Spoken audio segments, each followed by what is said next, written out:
Boa noite, minha gente. Bem-vindo aqui ao nosso canal, né? É, é, Falar aqui de mais, gravar aqui mais um áudio mais um vídeo sobre os acontecimentos recentes aí do Brasil, né? É, Principalmente aí os manifestos aí do dia 2 e também sobre as offshore do presidente do Banco Central, né? Que eu não me lembro nem o nome, não sei nem o nome, não me lembro não sei o nome. E do Paulo Guedes, né? Se beneficiam, é claro, dos cargos que têm para ganhar dinheiro às custas dos brasileiros, né? Enquanto isso, os brasileiros, os mais pobres, nós temos aí a volta da, da miséria, né? Porque a pessoa invadir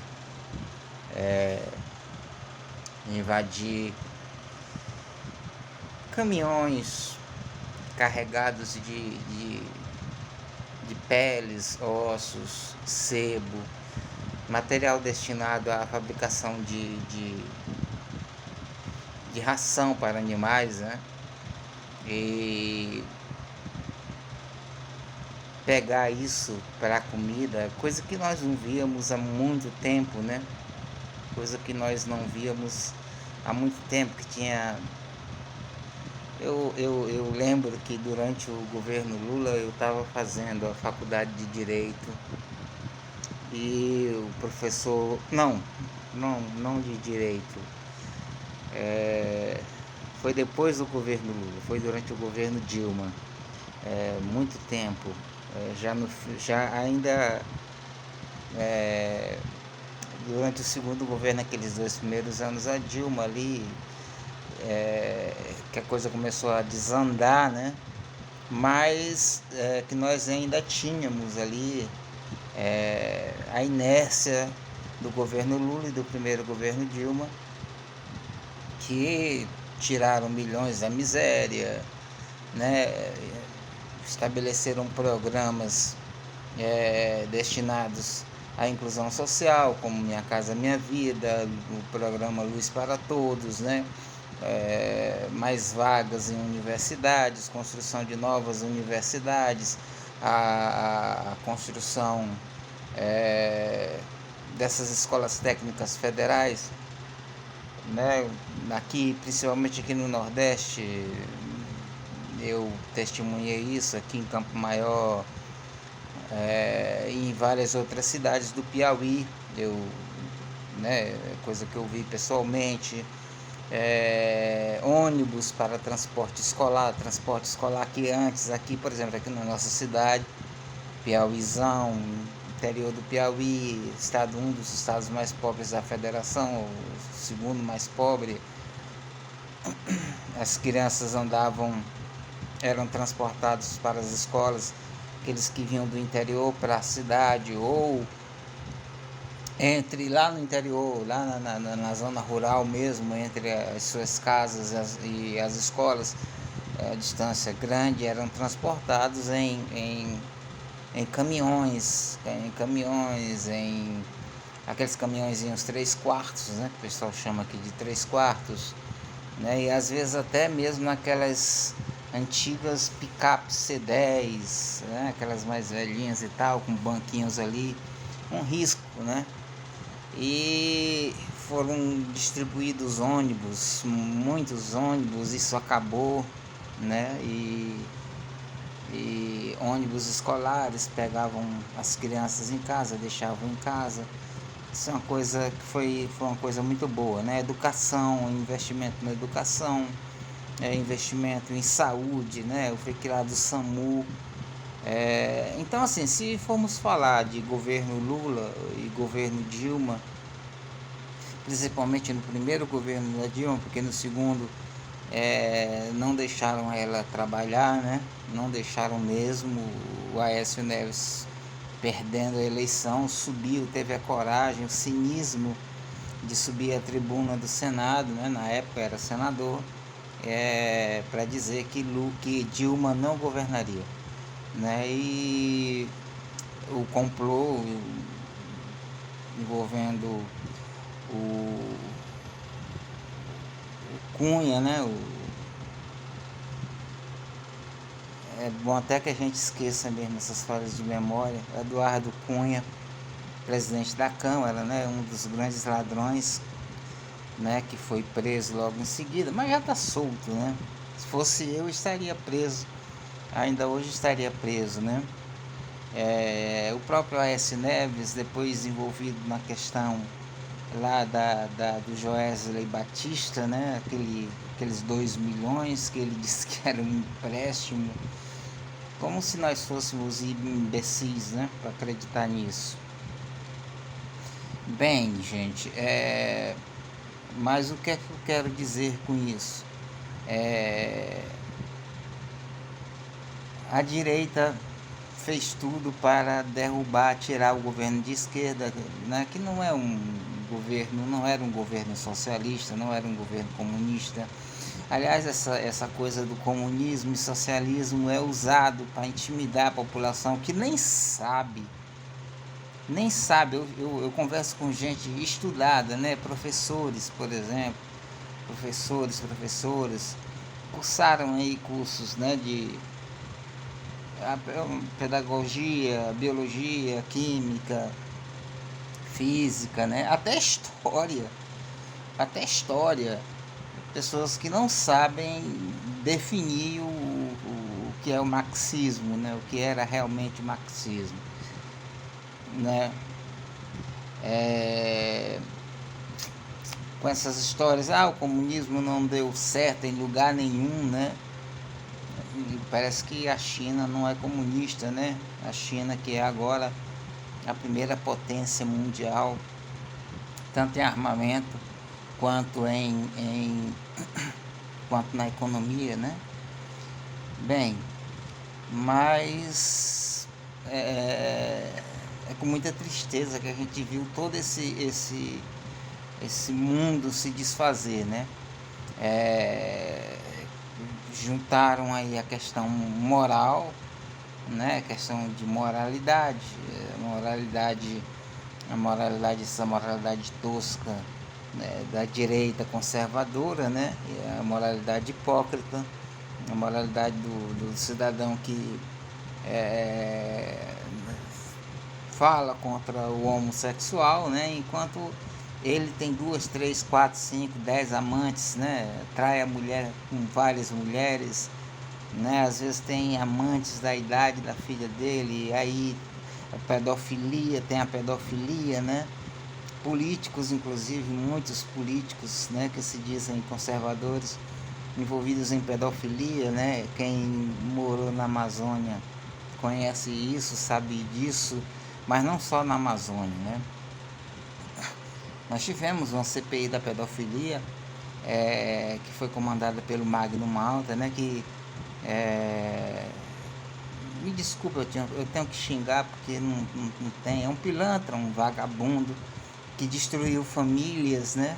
Para poder aparecer na mídia, né? Graças a Deus não foi eleito, mas com certeza vai pleitear aí ou senador ou deputado federal pelo Espírito Santo e vai voltar, né, para a Câmara. Tem uma lábia muito boa, um discurso razoavelmente bom, né?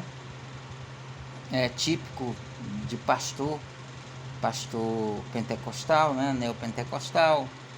E parece que não tem ninguém na Câmara inteligente na Câmara ou no Senado com inteligência suficiente para rebater esses pilantras. Aliás, foi uma das coisas que eu falei muito quando estavam destruindo, né, a imagem do PT e a imagem do Lula, independente do envolvimento do PT, né, nesses escândalos de corrupção, né, e o PT se deixou realmente envolver, muito, inclusive pessoas que eram realmente do PT há muito tempo, mas muitas pessoas que aderiram ao PT quando o PT foi para o governo, né? Essa velha história, essa velha prática que nós temos na política brasileira, de da adesão ao governo, né? Ou se filiando ao partido ou aderindo, né? O centrão ali, o PP, o PMDB, até o DEM, né? Independente e tal, mas aderindo, né, para poder receber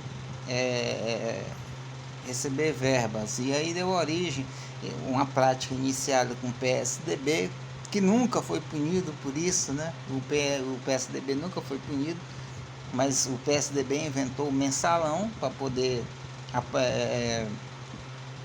fazer com que os deputados votassem com o PSDB, inclusive a reeleição do Fernando Henrique. O PT aproveitou e seguiu na mesma direção, primeiro com o mensalão, depois com o petrolão, e assim, o país foi que perdeu com isso, porque isso, com as outras coisas, né, as práticas, essas coisas religiosas, não que a moral que era reclamada, né, pelas pessoas, principalmente de grupos como do LGBTQIA+, né, que queriam uma maior liberdade e conseguiram, por exemplo, ali, o direito ao casamento, né, direito ao casamento através do STF, né, e nas suas manifestações faziam coisas muito que afrontavam realmente, como pegar crucifixos ou imagens de santos, e né, nós assistimos a algumas cenas deploráveis que a direita explorou muito, né, para dizer que essa é a moral da esquerda, né, quando nem toda a esquerda tem essa moral. Um pastor, amigo meu, já falei, me enviou para mim, para quem eu tenho muita amizade, enviou para mim um vídeo de 3 ou 4 pessoas numa esquina, numa cidade que eu não sei dizer qual falando mal da igreja, que nós não precisamos de igreja, que a Bíblia é um livro ultrapassado, feito por ladrões, por pilantras, para enganar a população e tal. E esse pastor mandou esse vídeo para mim, sem comentários nenhum. Você disse: irmão Davi, assista a esse vídeo. Eu respondi a ele depois de assistir o vídeo, né, explicando que essa não é a conduta do partido, né, da cúpula do partido, do diretório do partido, nem do diretório nacional, nem dos diretórios regionais ou municipais, né? Eram 3 pessoas que estavam falando ali loucamente. Agora nós tivemos essas últimas manifestações. Eu assisti a análise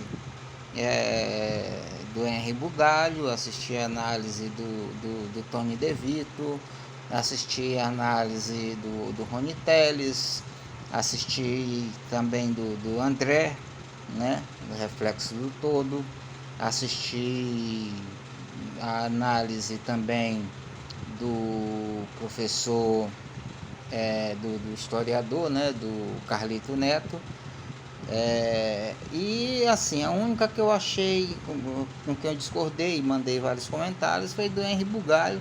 Acho que é porque ele, por estar no exterior, né, e ele deve ter recebido mensagens ou conteúdos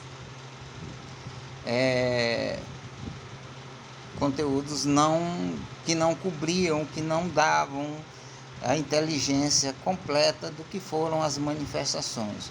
Mas esses outros que eu falei, todos que eu falei, inclusive do Clayson, né, também, todos acharam que foi um movimento muito bom, e realmente foi um movimento muito bom. Restou a questão do Ciro, né, a agressão física, que ainda há de ser estudada, porque há ainda um boato de que que a provocação partiu do pessoal do Ciro, talvez para criar realmente uma, né? Mas ninguém sabe, né? O importante aqui é que houve um problema, uma questão de agressão física, e isso aí nós não podemos compactuar, né? Mas a vaia ao Ciro Gomes foi bem merecida, né? A vaia deveu-se à questão de o Ciro ter, no dia anterior, ou dias anteriores ali, insinuado que o Lula tinha conluio com a Prevent Senior, né? Aquela clínica lá do experimento Mengele, né? Vocês devem saber aí, quem acompanha a CPI, insinuar que o Lula, porque o Lula usou um jatinho da Prevent Senior, né? Mas o que aconteceu, ou um helicóptero, o Lula teria usado um helicóptero da Prevent Senior. Na verdade a Prevent Senior, ela tem outros empreendimentos, e desses empreendimentos ela tem uma companhia de táxi, né? Táxi aéreo, que o Lula, sem nenhuma ligação política ou ideológica com a Prevent Senior, alugou, né, para um transporte. E infelizmente o Ciro Gomes utilizou isso de maneira canalha, como ele mesmo fala, né? De maneira canalha. E é por isso que ele está caindo nas pesquisas e se inviabilizando como a tal terceira via, né? A tal terceira via. E aliás, nós temos mesmo um nome melhor para a terceira via, né? O senador Alessandro Vieira é um cara sério, né? Deveria receber da população brasileira mais carinho, até mesmo pela sua atuação na CPI da Covid, né? Bem, minha gente, por enquanto era isso que eu queria aqui falar, né? Nós ainda temos resquícios das manifestações de 7 de setembro, né? Todo mundo parece que esqueceu o Zé Trovão, esqueceu o jornalista, né? O jornalista conceituado, Oswaldo Eustáquio, que estão foragidos, né? E esse escândalo agora do Eduardo Bananinha, ajudando o Alan dos Santos, né, a fugir, se evadir do Brasil, né? Ele que está indiciado em inquéritos, no inquérito aí com relação às fake news, né? Bem, então nós ainda temos muita coisa para tratar, muita coisa para falar, né? Mas por enquanto o vídeo já está muito longo, eu vou parar por aqui. Espero que vocês assinem o canal, quem não assinou ainda, né? Eu falo sempre que eu não tenho pretensões aqui de ter muita gente. As coisas que eu falo aqui são mais reflexões para mim mesmo, mas também, né, para aqueles que hão de concordar comigo, né? Que o Brasil realmente está mais triste do que nunca. Eu acho que o Brasil está deprimido, né? Diferente do que estava no governo Lula, o Brasil está deprimido, porque é assim que a gente se sente. Eu, que sofro de depressão severa, é assim que a gente se sente, deprimido, quando a gente quando a gente não pode fazer nada, né? Você está numa situação em que você não pode, uma situação incômoda, e que você não pode fazer nada, você não tem forças, você não tem legitimidade, você não tem qualquer obstáculo, né, que impeça aí. Aí seria bom a gente ler o Livre-Arbítrio de Schopenhauer, né, para a gente ter uma ideia do que é liberdade, uma ideia mais básica, né, do que é liberdade. Então, quando a gente tem esse obstáculo que a gente não consegue transpor, a gente se sente incapaz, impotente, né? A palavra é essa, impotente, e a gente tende a se deprimir. Então, a gente não consegue se libertar do Bolsonaro. Até agora a gente não conseguiu, e não só do Bolsonaro. O Bolsonaro é uma pessoa só, né? Aliás, o Bolsonaro são 5 pessoas, né? 4, 5 ou 6, dependendo dos canalhas da família dele, do Flávio, do Bananinha, né? Do Eduardo Bananinha, do Carluxo, né? Do 04, da ex, da Cristina, né? E até da Michele, né? Então o Bolsonaro é 5 ou 6 pessoas, né? Então a gente não consegue se livrar desse povo, porque o presidente da Câmara, e guardem bem isso, o presidente da Câmara, para não votarem mais nesse cidadão, não votarem, a eleição está aí, não votem nesse cidadão, não votem no presidente da Câmara, vejam bem quem é ele, o Arthur Lira. Está sentado em 137 processos de impeachment do Bolsonaro, que já cometeu diversos crimes de responsabilidades, atos de improbidade administrativa, crimes de improbidade administrativa, crimes comuns, crime contra a vida, né? Então, lembrem-se do Arthur Lira. Lembrem-se do Arthur Lira. Não votem no Arthur Lira, né? Vamos libertar o Brasil. Então o problema não é Bolsonaro, não é só Bolsonaro ou os Bolsonaros, mas o bolsonarismo, né? Que é uma espécie de fascismo, né? O bolsonarismo é uma espécie de fascismo. Bem, minha gente, era isso que eu tinha para falar por hoje. Depois a gente grava mais vídeos, né, para pôr aqui no canal. Um abraço a todos.